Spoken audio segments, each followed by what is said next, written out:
नमस्कार दोस्तों, आज हम बात करेंगे पनामा और सुएज नहर टॉपिक पर।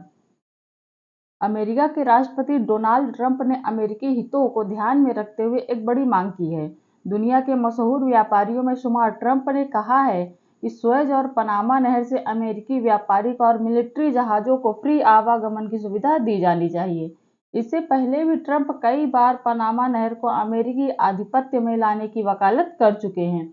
अपने सोशल मीडिया अकाउंट पर ट्रंप ने लिखा, अमेरिकी जहाजों, सैन्य और व्यापारिक दोनों को ही पनामा और सुएज नहरों से निःशुल्क आवागमन की सुविधा दी जानी चाहिए, क्योंकि हमारे यानी संयुक्त राज्य अमेरिका के बिना यह नहर अस्तित्व में नहीं होती। ट्रंप ने कहा कि मैंने इस बारे में अमेरिकी विदेश मंत्री मार्को रूबियो से बात की है और इस स्थिति को ध्यान में रखने और संभव बनाने के लिए कहा है। पनामा नहर को लेकर ट्रंप का नजरिया उनके राष्ट्रपति बनने से पहले से ही जाहिर होता रहा है। उन्होंने बार बार इस बात को दोहराया है कि वह नहर को अमेरिकी आधिपत्य में वापस लाना चाहते हैं।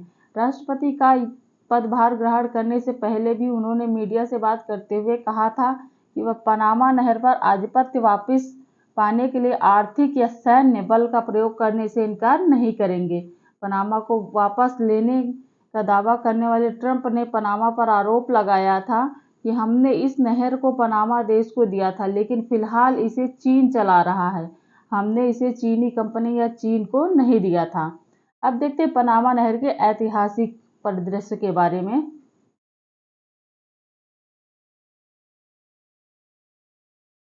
पनामा नहर उत्तरी और दक्षिणी अमेरिका के इस्थमस के सबसे सक्रिय हिस्से को काटकर बनाई गई है तथा अटलांटिक और प्रशांत महासागरों को जोड़ने का काम करती है। इस नहर के माध्यम से ही हर साल अमेरिकी जहाजों का करीब 40% ट्रैफिक जाता है। 100 साल से भी ज्यादा पुरानी इस नहर का निर्माण 1914 में अमेरिका ने ही किया था। नहर का प्रशासन पनामा नहर प्राधिकरण ने 31 दिसंबर 1999 में संयुक्त अमेरिकी पनामा नहर आयोग ने नहर का प्रबंधन अपने हाथों में ले लिया। पनामा सरकार को एक स्वायत्त एजेंसी के रूप में पनामा संविधान में संशोधन द्वारा निर्मित एसीपी को पनामा नहर के प्रशासन, संचालन, संरक्षण, रखरखाव व आधुनिकीकरण का कार्य सौंपा गया। यह नहर तट के दोनों तरफ स्थित शहरों को पानी की आपूर्ति भी करता है। तट रेखा से तट रेखा तक पनामा नहर की लंबाई 40 मील 65 किलोमीटर है और अटलांटिक, विशेष रूप से कैरेबियन सागर में गहरे पानी से प्रशांत में गहरे पानी तक लगभग 50 मील 82 किलोमीटर है। संयुक्त राज्य अमेरिका के पूर्वी और पश्चिमी तटों पर, जिन्हें दक्षिण अमेरिका में केप हॉर्न का चक्कर लगाना पड़ता है, नहर का उपयोग करके अपनी यात्रा को लगभग 8000 समुद्री मील यानी 15000 किलोमीटर कम कर सकते हैं। उत्तरी अमेरिका और दक्षिण अमेरिका के बंदरगाहों के बीच यात्राओं पर 3500 समुद्री मील यानी 6500 किलोमीटर तक की बचत होती है। यूरोप और पूर्वी एशिया या ऑस्ट्रेलिया के बीच नौकायन करने वाले जहाज नहर का उपयोग करके 2000 समुद्री मील यानी 3700 किलोमीटर तक की बचत कर सकते हैं। वर्ष 2024 में नहर के माध्यम से 210 मिलियन से अधिक 213 मिलियन मीट्रिक टन कार्गो ले जाया गया।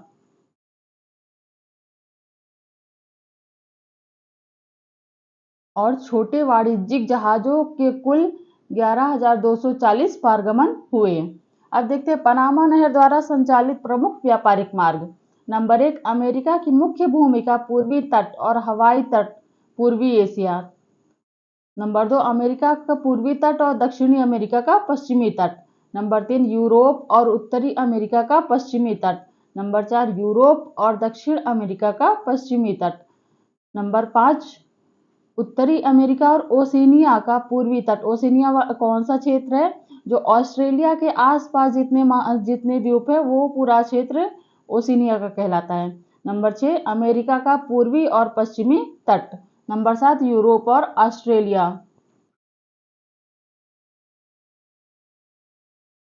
ये देखिए, ये उत्तरी अमेरिका और ये दक्षिणी अमेरिका।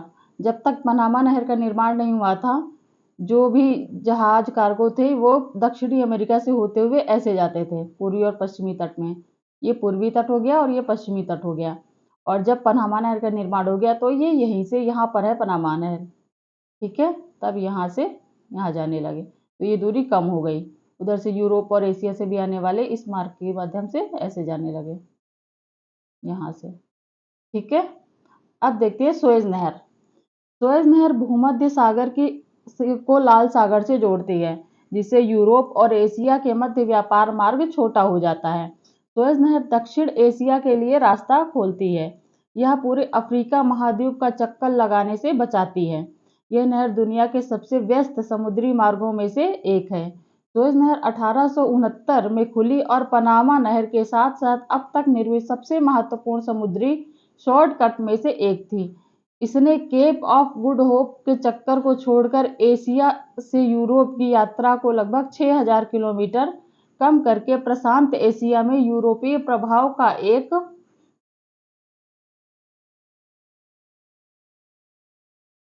नया युग शुरू किया। एशिया व्यावसायिक रूप से अधिक सुलभ हो गया और कम दूरी के कारण औपनिवेशिक व्यापार का विस्तार हुआ। उस समय की समुद्री शक्ति ग्रेट ब्रिटेन को इस पहुंच से काफी लाभ हुआ। सुएज नहर का सामरिक महत्व मुख्य रूप से मध्य पूर्वी तेल व्यापार और प्रशांत एशियाई वाणिज्यिक व्यापार के कारण बना हुआ है। फारस की खाड़ी से उत्तरी यूरोपीय सीमा तक की यात्रा सुएज नहर से विशेष रूप से प्रभावित होती है। अफ्रीका के चारों ओर 21,000 किलोमीटर की यात्रा, जिसमें 24 दिन लगते थे, इस नहर के कारण घटकर 12,000 किलोमीटर की यात्रा केवल 14 दिन लगते हैं। इसलिए सुएज नहर जहाज की गति के आधार पर शिपिंग समय के 7 से 10 दिनों तक को बचाती है। सुएज और पनामा नहरों के निर्माण ने वैश्विक व्यापार को काफी हद तक प्रभावित किया है, मुख्य रूप से दो कारकों पर। कौन से दो कारक? पहली और सबसे स्पष्ट चिंता दुनिया के क्षेत्रों के बीच यात्रा की दूरी में कमी है। दूसरा, उसी समय अवधि के दौरान स्टीमशिप की शुरुआत से संबंधित है, जो अधिक प्रत्यक्ष मार्गों का उपयोग तेज और अधिक सुसंगत गति से करने में सक्षम था, जिससे कम यात्रा की दूरी से लाभ बढ़ गया। सुएज और पनामा नहर दोनों ने समुद्री शिपिंग की दूरी और लागत को काफी कम कर दिया।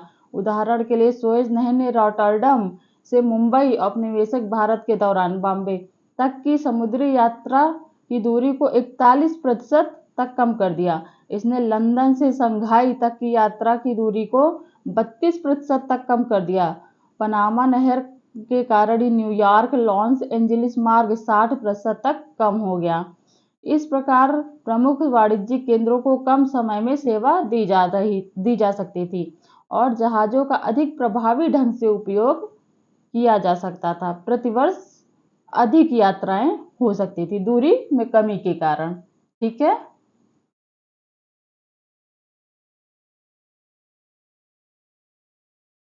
ये देखिए, ये सुएज नहर दर्शाई गई है। ये रहा अफ्रीका, ये रही सुएज नहर। पहले यहाँ केप ऑफ गुड होप यहाँ पे अफ्रीका के पास, यहाँ से घूम करके ये सारी जो है यहाँ से आवागमन होता था। और जब से सुएज नहर बन गई है, ये येलो कलर में दर्शाई गई है। ये यहाँ पे लिखा है, root before origin of canal, root after origin of canal. ये जो येलो कलर में है, यहाँ से सुएज नहर है, तो यहाँ से दूरी कम हो गई है। अब देखते हैं इससे संबंधित प्रश्नोत्तर। प्रश्न, हाल ही में संयुक्त राज्य अमेरिका द्वारा पनामा नहर पर आधिपत्य प्राप्त करने के लिए पुरजोर कोशिश की जा रही है। इस तथ्य पर प्रकाश डालते हुए पनामा तथा सुएज नहर के ऐतिहासिक परिदृश्य के साथ साथ इन दोनों के व्यापारिक महत्व की भी चर्चा कीजिए।